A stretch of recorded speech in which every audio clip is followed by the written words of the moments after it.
Let's fight! Certainly a fantastic finish. Just give us your thoughts overall on the performance. Yeah, I felt great, very calm going out there in the first round. I knew what he wanted to do. I just didn't give him a chance to do it. He wanted to close the gap, get me up against the cage, take me down. So I tried to keep him at the end of my feet, my hands. Somewhere in there, in the scuffle, he must have hit me with something. I don't remember. I have to go back and watch.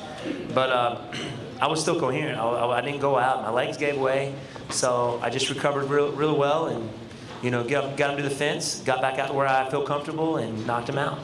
Certainly the unique stance, the flashy style, I mean, that's your signature, that's what you do, but people have kind of wondered, can that be successful at the elite levels?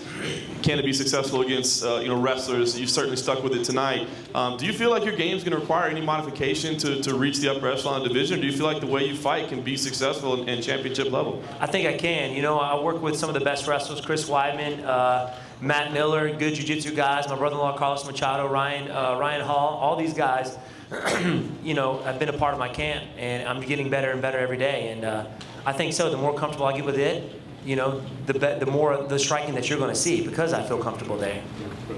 And obviously, people immediately are trying to figure out what's next for you. I know you're still, you know, enjoying this moment, but saw a big one was John Kavanaugh was out there campaigning you and Gunnar Nelson as a headliner in Dublin in October. Is that something that interests you as a potential matchup? I think it would be a very exciting matchup. I know his ground game is like legit. But you know, I'm up for anything right now. You know, I want to make that break into the top 5 and make a run for the title, baby. I think that's, you know, why we do what we do. We want to be the best. Stephen, this was 5 straight for you, but obviously the biggest stage ever, main event on the Ultimate Fighter finale, televised. Can you kind of let us know how much of that you felt, how much of that momentum you felt, for everything from International Fight Week to piggybacking with arguably the biggest main card pay-per-view in the history of the UFC last night? How much increased attention you felt on yourself going into this fight?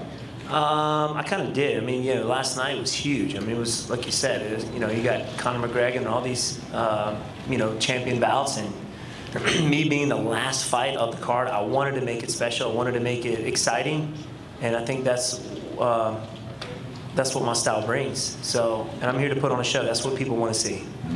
The fight, the round itself, and you touched on this to start, but it seemed like it was the story of 2 kicks that led to the finish. The first one obviously had Jake seriously dazed. Without him being here to answer for himself, I mean, did you sense that at that point he was, from the first kick to the second, he was just kind of never really all there? Yeah, you know, I was listening to my dad, actually, my head coach in the corner, and he sees a lot of stuff outside the cage, maybe that I don't see inside. So I heard him say spin. I know exactly what that means when he says spin. So when I hit him with that first one, I knew it dazed. I knew it hurt him. I didn't want to go in and go crazy. And then next, you know, sometimes you go in there crazy. They recover very well. I just let him back up and did it again, and it worked, man. So that first spin hook kick definitely helped out with the second. Finally, for you, when you saw UFC 189 last night, the main event, and Sinead O'Connor and Aaron Lewis come up on those risers, did you wonder if those platforms could be rented for the weekend and it was too late to get Tenacious D on there to play your entrance? That would be awesome to have Tenacious D out there.